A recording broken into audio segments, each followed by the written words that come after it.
Bitcom TV. Passa no seu smartphone.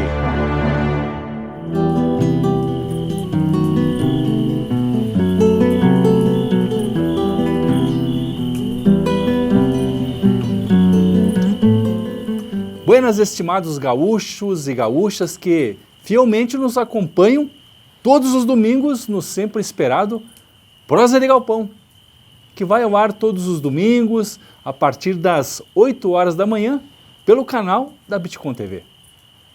O nosso programa é a companhia agradável dos domingos na hora do mate ou de um café daqueles com bastante sortimento ou daqueles bem reforçados com bastante mistura.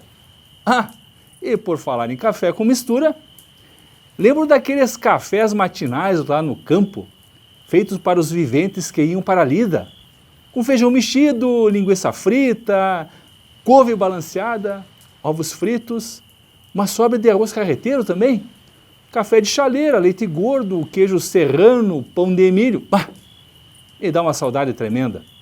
Também quero deixar um abraço chinchado do tamanho do Rio Grande, a gauchada semeada nos 4 cantos da grande pátria, que ora se encontram rebenqueados de saudade da querência. Um quebra-costelas no capricho aos irmãos brasileiros que têm um inestimável apreço por nós, que, ao nos visitarem, querem por demais sempre voltar para esse garrão de pátria. Bueno, quando falamos de nossa terra, ficamos exibidos como flete que ganhou um toso de bagual. Alá, puxa! Estamos então dando início ao nosso Prosa de Galpão de hoje e falando no bico da chicolateira. O tema de hoje é sobre uma das etnias formadoras do tipo gaúcho, a influência dos índios na formação do gaúcho rio-grandense. Um tema que nos deixa curioso como o guri solto em Atafona. Oi, galera! É importante dizer que jamais se pode afirmar a origem étnica unilateral de qualquer povo da Terra, com exceção dos povos asiáticos e também os negros africanos, pelo menos. Na Europa, constantemente varrida por invasores de todos os naipes, os povos se confundiram e a miscigenação das raças se processou então ao longo dos anos de forma muito violenta. Mas indo direto como goela de João Grande, vamos tratar hoje da influência indígena no gaúcho rio-grandense. Os nossos primeiros habitantes desse torrão rio-grandense eram na verdade caçadores e provavelmente teriam chegado nesta região por volta de 11 mil anos atrás. Tempo uma barbaridade. Sabe-se que eram nômades em razão da constante busca do alimento, principalmente a caça, fazendo uso então de toscos instrumentos feitos de pedra lascada. Esses grupos pré-históricos viveram primeiramente nos campos, depois se ajustaram à floresta e quando o clima mudou drasticamente, eles construíram casas subterrâneas ali na região do Planalto para sua proteção. Também amontoavam conchas lá no litoral, formando os chamados sambaquis. Não eram grupos numerosos, mas tinham o domínio dessa região, até que uma grande avalanche guarani, são os grupos originários do tronco tupi, os dominou, vindo através da caixa dos grandes rios desde a Amazônia, alcançando o rio Uruguai há 2 mil anos atrás. Alá, puxa! Essa migração calcula-se que tenha sido causada pelos grandes períodos de seca ou então a procura de terras sem males, um dos mitos da sua cultura. Os europeus que aqui chegaram encontraram tribos de índios guaranis, charruas e minuanos que ocupavam então a pampa e as tribos Gés que habitavam a região do Planalto. Assim, os primeiros habitantes no nosso estado ocuparam por primeiro os campos, depois seguiram para as florestas e o Planalto, e por último, povoaram a região do litoral. Quando os europeus pisaram no solo rio-grandense, já havia habitantes por mais de 8 mil anos, sim senhor.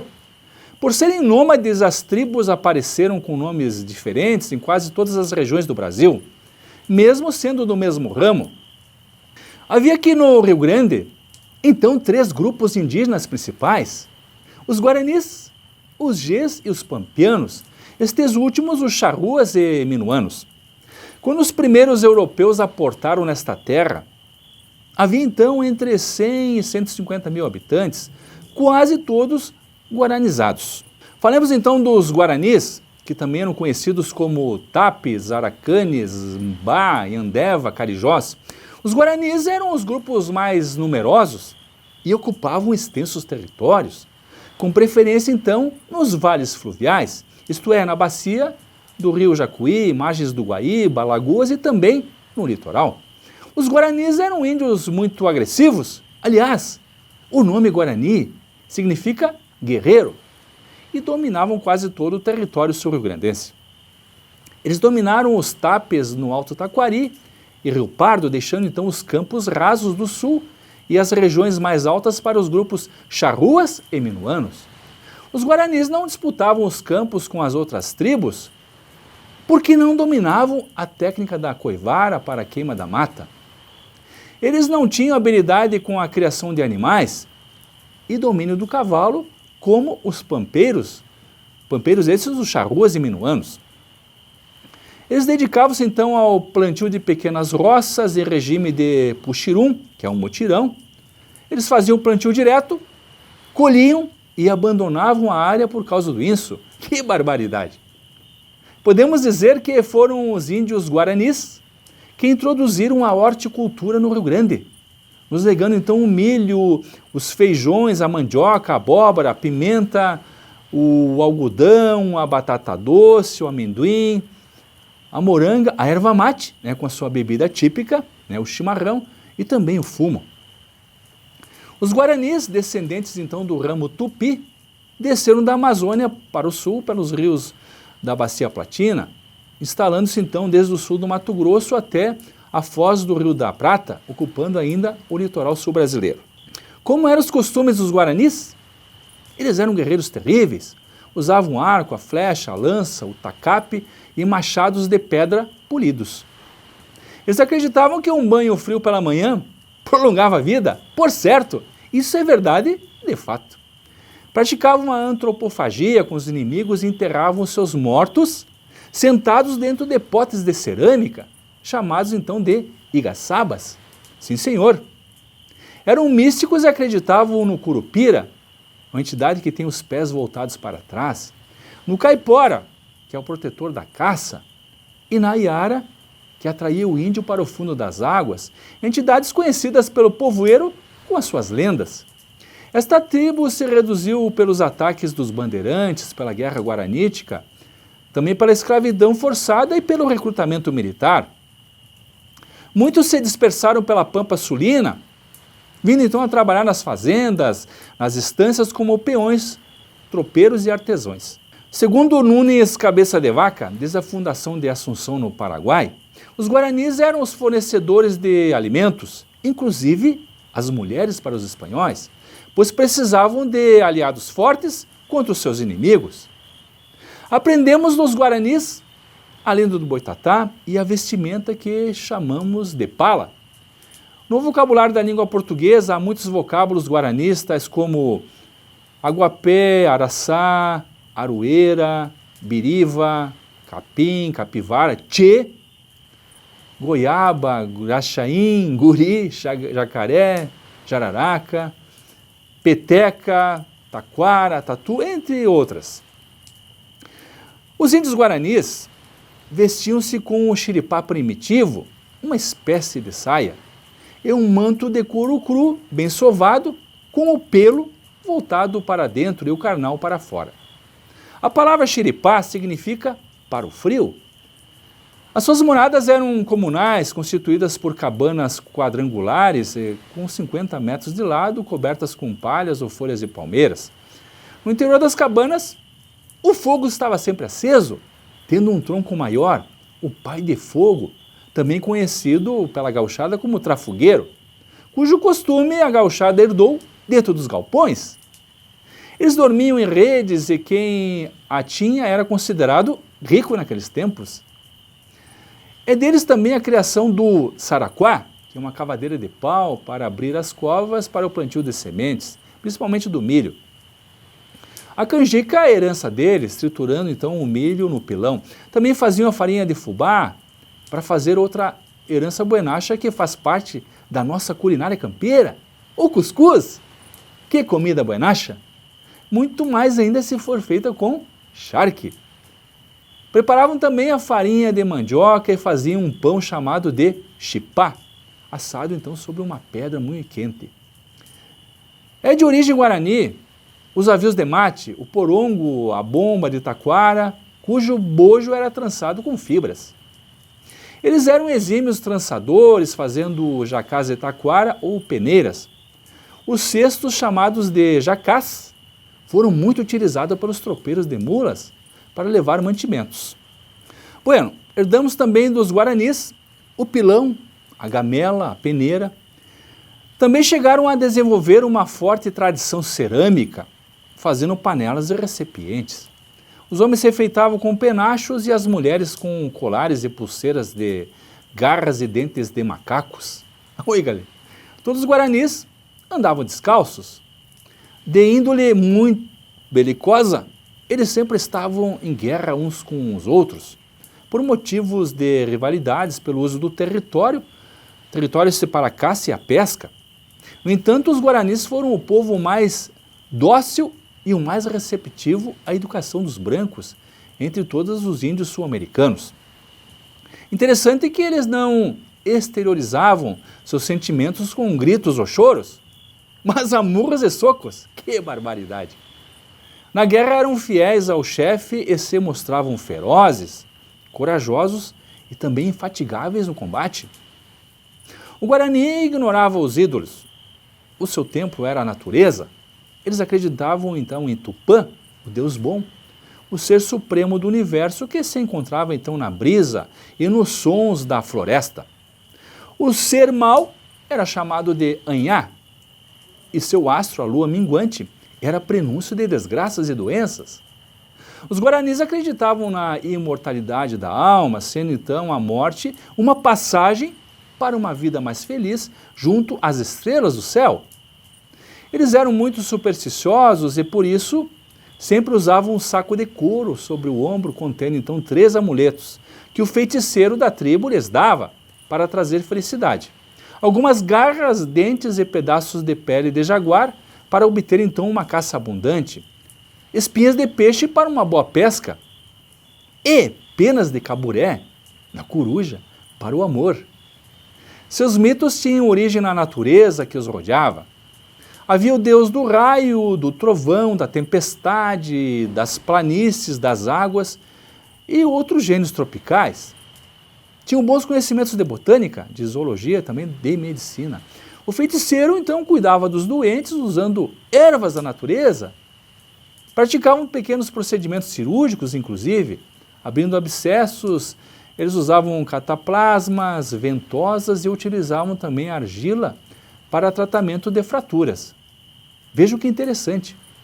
Antes de montar as suas moradias, eles identificavam se o solo era propício para os cultivos tradicionais, principalmente o milho, sendo o primeiro local então a ser demarcado.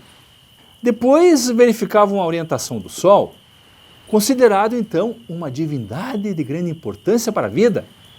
Para os guaranis, a casa era alimentada e protegida pelo sol, que penetrava para o interior por uma pequena porta, onde a pessoa tinha que se abaixar para ter acesso, um sinal de reverência por ser um lugar considerado sagrado. Eles dançavam coletivamente para a descontração, provocando então o suor para livrar o corpo das doenças. Além de ser um preparo para a guerra, a dança, eles imitavam os passos do pássaro tangará, é uma ave azul com a cabeça vermelha que voa abaixo, que é de um lado para o outro, sempre dançando no mesmo lugar. Esta dança é comparada aos movimentos de defesa contra os animais, principalmente o ataque do tigre. O maior patrimônio cultural dos guaranis, na verdade, era a própria língua. E eles se mostravam orgulhosos disso, esforçando-se por falar com fineza e eloquência. Em 1754, o padre Lozano escreveu que a língua guarani era uma das mais ricas e eloquentes do mundo. Vejam só, ela foi o francês da América Antiga, a língua de referência entendida por todas as tribos. O Guarani dizia que sua língua fazia murmurar as águas e as florestas, porque tinha sido criada pelos ventos. É ainda uma língua praticada nos vizinhos de língua espanhola do Paraguai e do norte argentino. Outro ramo indígena importante para a formação do nosso gaúcho rio-grandense é a tribo dos índios Gês ou Tapuias.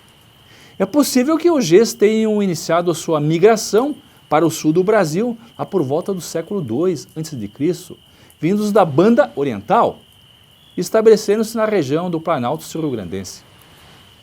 Essas tribos são os bisavós dos índios caigangues, também chamados de caguás, botocudos ou coroados, e foram os únicos a resistirem por centenas de anos os assédios dos guerreiros tupis-guaranis, favorecidos então por viverem nas regiões mais altas, mais frias e protegidos nos esconderijos subterrâneos. Também eram chamados de ibiraiaras, cujo significado é senhores do pau, porque eles usavam enormes tacapes ou bordunas. Disse que eram vis e traiçoeiros. Eles ocupavam a região do Planalto de leste a oeste, entre o rio Piratini e as cabeceiras do rio Pelotas até a bacia do Caí. Os caguás, oriundos do Gês, ocupavam a minha São Chico de Paula e tinham o hábito de passar cera na cabeça. O interessante é que os caguás não tinham uma linguagem entendível, comunicando-se apenas por assobios e uivos, tornando-se então difícil codificar a sua linguagem. Oi, galera! Atualmente, os remanescentes desse tronco principal são os índios caigangues. Como eu disse, eram traiçoeiros.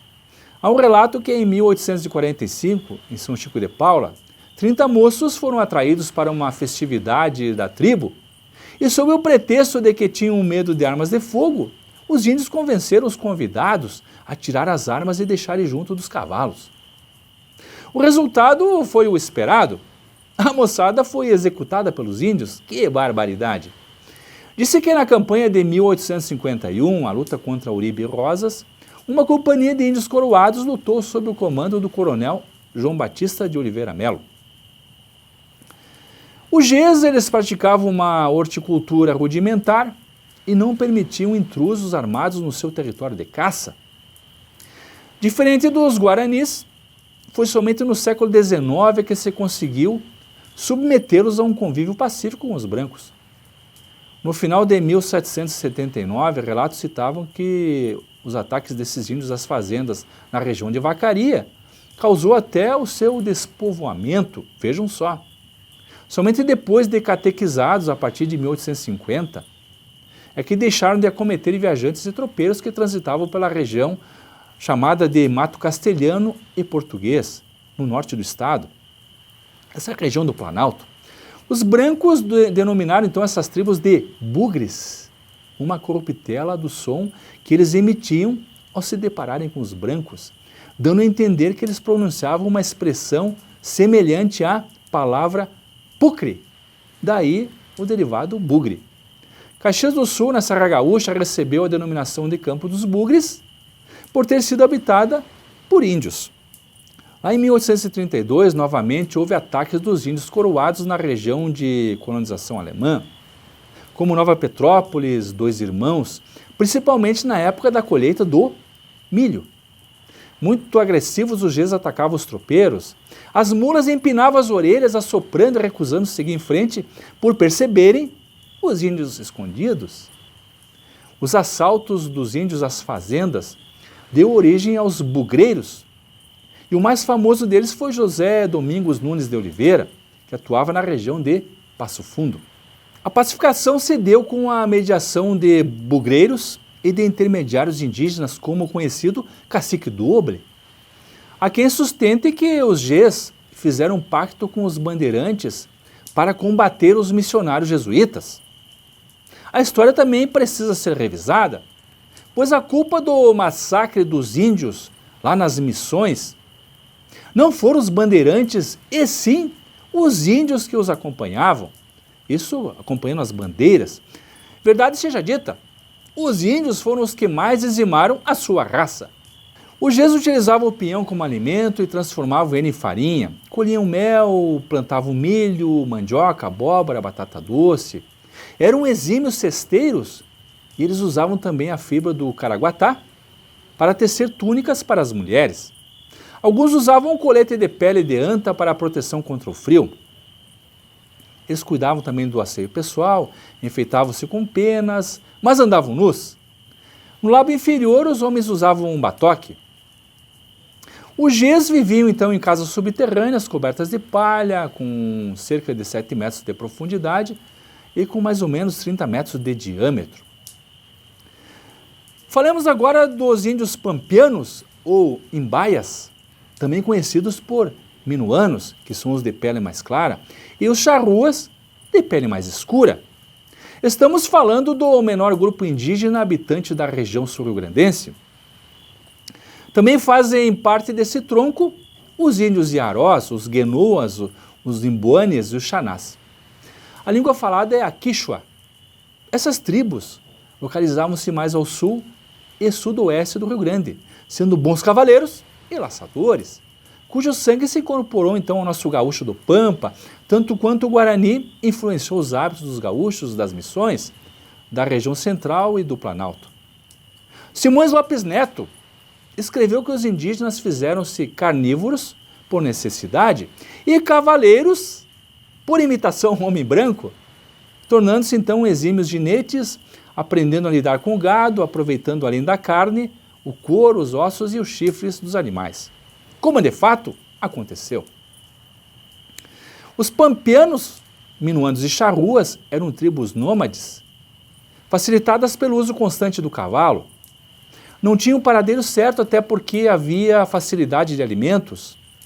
Os charruas eram coletores e caçadores, perseguindo cervos, porcos do mato, veados, nandus, que são as emas, e também o gado alçado, gado selvagem.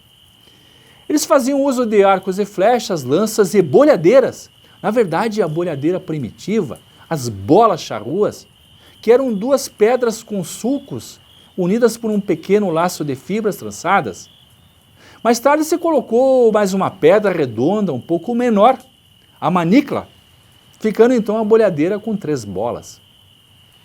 O escocês Roberto Graham escreveu em uma das suas obras que muitos soldados da expedição do explorador espanhol Dom Pedro de Mendoza, que foi o fundador da cidade de Buenos Aires, foram mortos pelos índios com o uso das bolhadeiras. Vejam só.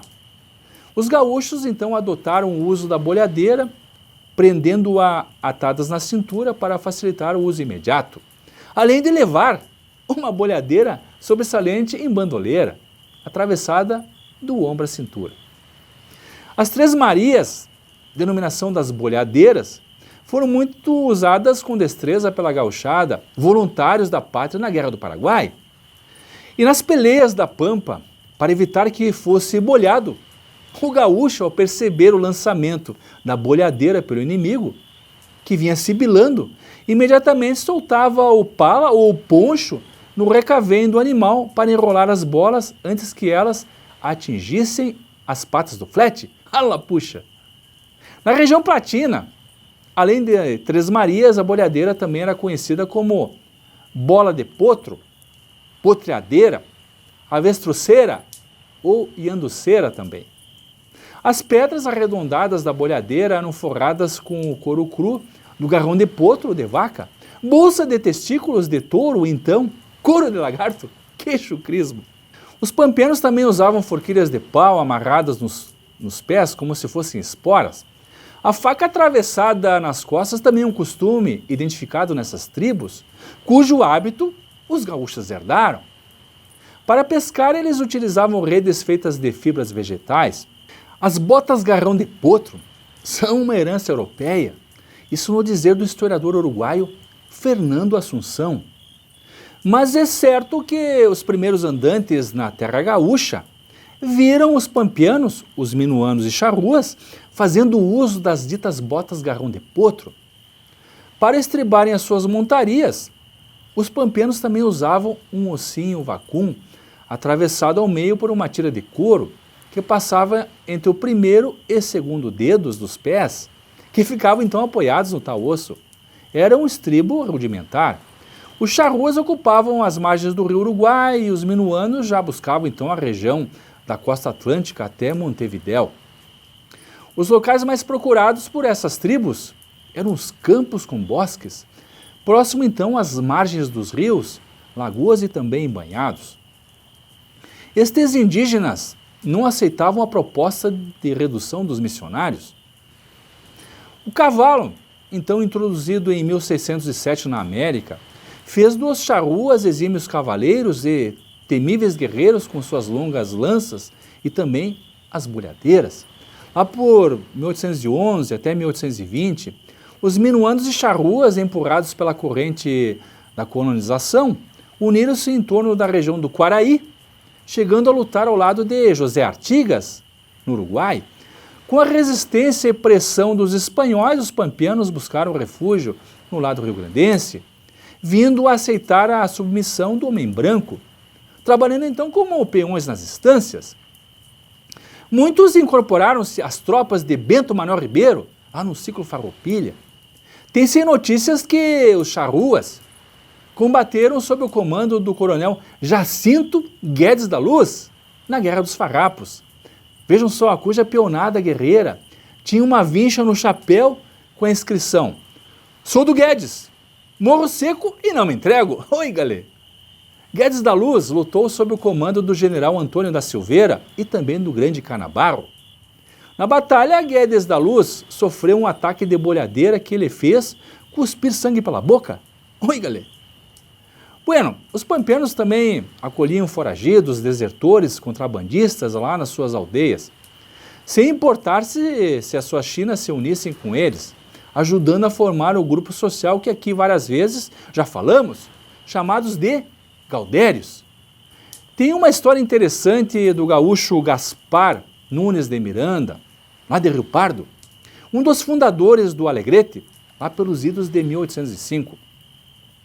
Ao chegar naquela região, conseguiu fazer amizade com uma tribo charrua e com outra não obteve êxito.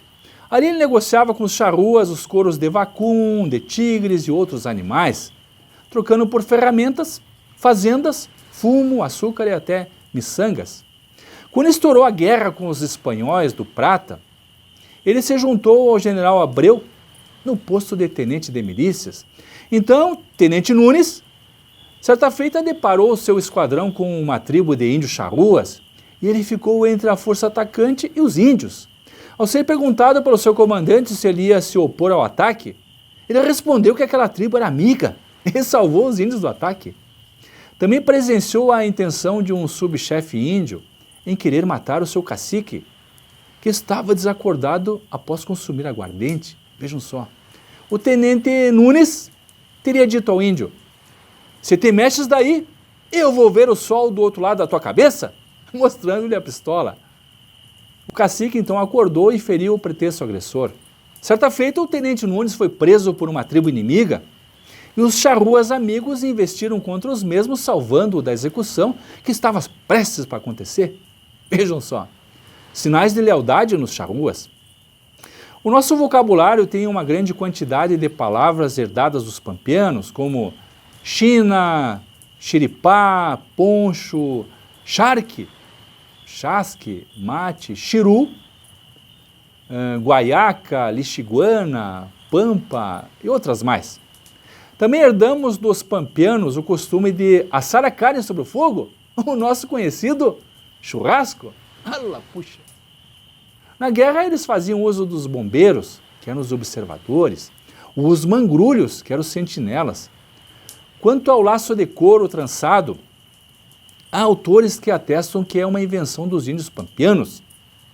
No entanto, o historiador Fernando Assunção, na obra Pilchas Criollas, afirma que o laço nas Américas não é uma criação da região platense, e sim tem origem hispano ou luso-americana. Segundo Fernando Assunção, o laço veio com os conquistadores e colonizadores espanhóis e portugueses, pois era muito utilizado na Península Ibérica nas faenas ganadeiras e criação extensiva. Por certo, os charruas nos legaram as bolhadeiras e o freio de couro sovado. A pelota, espécie de grande bolsa de couro cru armado, é uma criação dos pampianos e foi muito utilizada para atravessar os rios levando mantimentos e o próprio indivíduo. Assim, o gaúcho andarengo dos primeiros tempos herdou muito dos aborígenes, com as técnicas de pastoreio e também as técnicas agrícolas. O nomadismo também, o hábito de andar em fila, muito comum nas famílias rurais, o descansar de cócoras e o amor à vida livre. Herdamos também a cultura espiritual, as lendas, os contos versando sobre os animais, as entidades místicas e as fábulas da literatura oral. Bueno, minha gente, a prosa está boa, mas temos que arrematar o nosso programa de hoje. Quando vimos a influência indígena na formação do gaúcho rio-grandense, onde aprendemos as técnicas agrícolas, os hábitos, os usos e costumes, as lendas, os contos, a cultura espiritual dos índios, principalmente o respeito e o apego à natureza.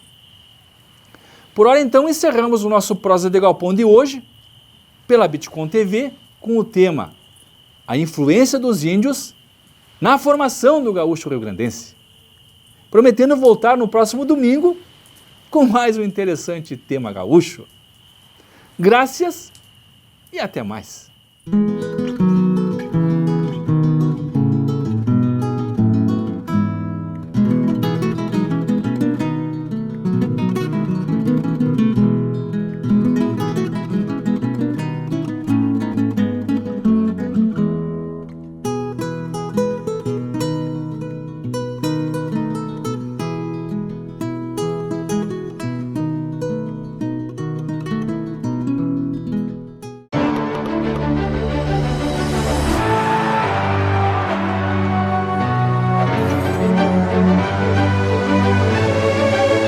Bitcom TV. Passa no seu smartphone.